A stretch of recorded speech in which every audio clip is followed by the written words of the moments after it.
One of the biggest successful actions that I'm doing is talking to the brand owner or the brand creator Mm. and sort of interviewing them about that product, whatever it is they're trying to sell. Because, I mean, if you think about it logically, the guy who created the product, if he's invested in it and he really wants to create a brand out of it, he's got ideas about it, or like actually are like unique selling propositions or the story behind it, something that gives it a little more of an elevated view.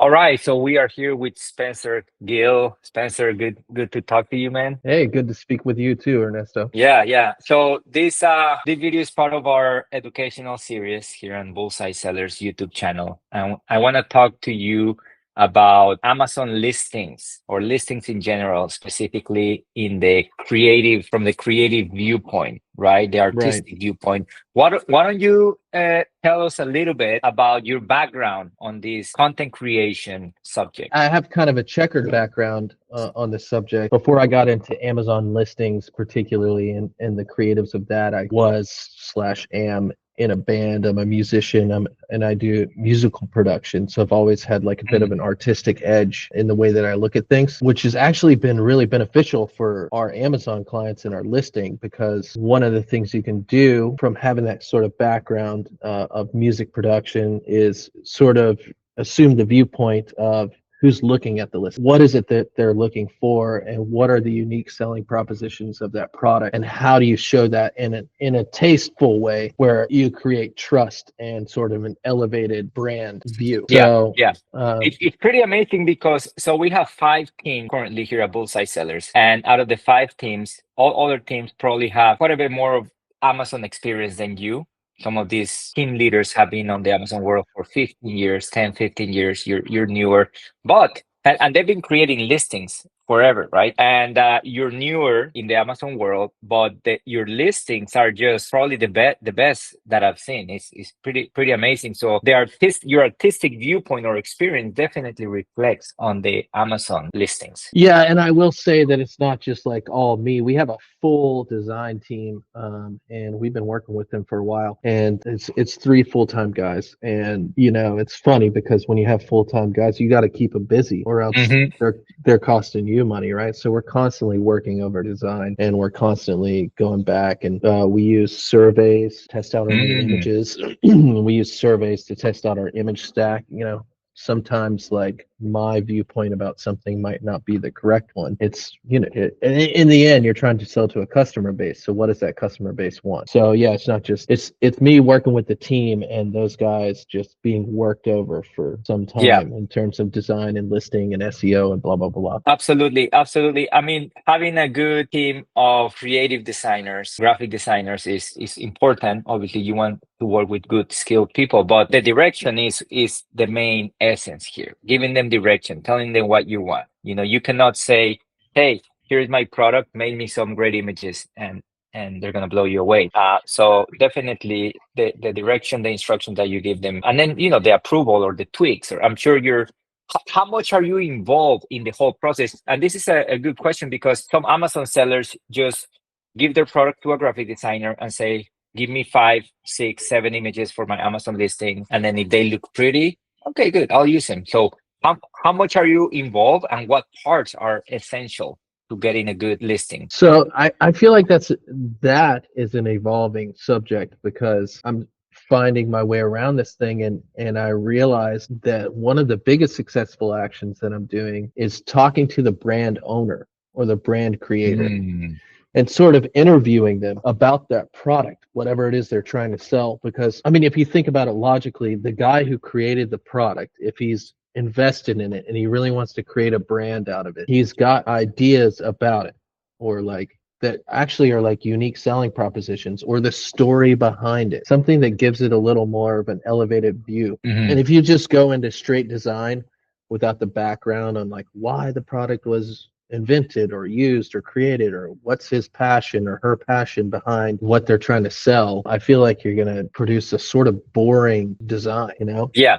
Yeah. No, I And agree. So first so is the getting with the brand. process, the process is okay, good. Well, we got a new brand, great. Let me talk to whoever made this. Maybe it's a brand owner, maybe it's not, and ask them about it. Why did they make it? When did it happen? Any unique selling propositions from their viewpoint? And like on the last listing, I found out that through an interview like that, we're selling a do-it-yourself chocolate making kit. The brand owner was like, people complain about these other kits because they include butter in their ingredients, like already pre-made. We don't do that because butter goes bad after a few days. So we had to make a whole slide that shows like bring your own butter and make it playful and make it like a good thing. But the point being is, interview the guy who made the product, get some really good insights on why, and then write that down, get with the design team. If they already have a brand and sort of like a font or a vision, take that and go look at like other views of that and get with the design team and send them some like mood board type stuff. And then we go in and we write SEO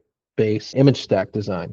So what are a mix of SEO and unique selling propositions? What does the product have that others don't that sets it apart? And then what are the big search terms that people are looking for in that category, and maybe some sub search terms and long tail keywords and stuff like that to include in some of the image stack. Okay. Now, how much competition research do you do? And then see what's working and copy that, or do you see the competition and then do something different than that? How do you decide? So we use surveys. So we'll take we'll take any category and we'll find the top 5 competitors, in that category, the organic ranked top 5 competitors. We'll take their main image and we'll survey that. How do you survey? We use a service called Intellivi. Okay. So we survey 150 to 200 people and they pick the winning main image. Nice. And then, but they say why they like it. So then we tally that up, like what is it about this in this product category that people are looking for in a main image? What makes them want it? So then we have that as a data source. Then we create our own label based on brand vibe, those survey results, and what is hot. Basically a mixture of all that and sort of creative design, creative license, whatever. Then we did the software you use? That's it. Yeah. Okay. All right. Just making sure. Go on. Then we do another survey of the main image, our main image on a 3D render that we made, whatever the product is, next to 4 of the top competitors. And we don't stop tweaking the design until we win that main image survey. Interesting. So it's a whole process. Yeah. So, and then like little tweaks too will change the results. Like, we made a tallow design and the design got 3rd after we made it. So then we went back and looked through the feedback, and basically people wanted like the ingredients that it has, this and that, to be a little bit bigger, more readable. Essentially, that was it. That's why it lost. So we went back and we just made the font bigger. And I think we changed it to black instead of gold and put that same image through with those changes, and it won 45% of that survey. So against 4 other products. So it just dominated after that small little change. So you never really know until you survey it, right? And that's pretty amazing. That's pretty amazing. And it's what you created here is amazing, because when you told me survey, I thought create an image, show it to a bunch of people, see what they think, and then maybe create another image. But that's really not scalable.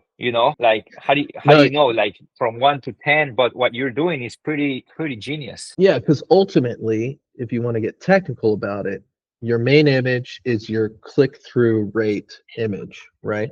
So if you have a high CTR or click-through rate, that means that people are scrolling through Amazon and they see your main image, and for whatever reason, between that and your review count and whatever's happening with the competition, you stand out. They click on it. Then if your image stack sells the product in an artful way that gives you brand trust, that plus your A+ content plus your brand story, blah, blah, blah. If all that is intact and it looks great, then you gain that customer trust, you'll get a high conversion rate. If you have a high click-through rate, but not a high conversion rate, that means they clicked on your product and the listing is wrong because they unsold themselves somehow. So good main image, maybe good title, but bad. The rest is bad. Your bullet points don't line up. You don't have you don't have enough of the unique selling propositions, or Now I'll you tell get you, 80 or 90% of the time when I buy on Amazon, I just click on the image, look through 3 or 4 images, and that gives me enough information to buy. I very right. rarely read it. Maybe I'll scroll all the way down to the A plus content to see if I want to see instructions or the way you can use that device or whatever. I'll look for it. But most of the time, 4 or 5 images is enough information for me to just buy. If they've done a good job on the imagery. Yeah, and you want it to be high quality images. You don't want blurry, weirdly compressed images. And you see that. It's really odd, but you see that low quality stuff. And just every little thing like that counts in terms of gaining customer trust. And ultimately, what we're trying to do here is drive sales, right? In order to gain a new customer, you have to gain the trust, and you have to be sort of elevated as a brand, and you have to stick out in a huge marketplace of competition. So no, Yeah. we don't try and copy the winning label or the winning this or that. We survey it and find out what people like about it, and then put that up against the brand owner's vision and kind of meld those two together, and then survey the label that we create until it wins against 4 of the top competitors in its category. And then we make Yeah. the image stack, and then we survey image stacks. We do that whole thing again. You can survey a whole image stack. And then So still, do any tweaks, like necessary tweaks in order to win. yeah, so it's a lot of invested designer time and sort of SEO and interview time up front. But ultimately, if you get that right, you'll only have to do small tweaks here and there, and seasonal tweaks like gift related image stacks, or Valentine's Day is coming up, so you put a bow on it or whatever. But yeah, and I think it's becoming increasingly important. I mean, even Amazon is talking about it in their How to Make Your Listing Win. I got to pull up the article somewhere, but they talk about keyword stuffing and how that's not a great thing to be doing. I heard about And that. if you just think about it and you go, okay, what would I do if I go on Amazon and I see a main title that's 200 characters long and says a bunch of keywords in some weird order, and you can't even read it out loud without stumbling over it? Do you have trust in that brand, where you're like, this is a good brand, good quality? Yeah.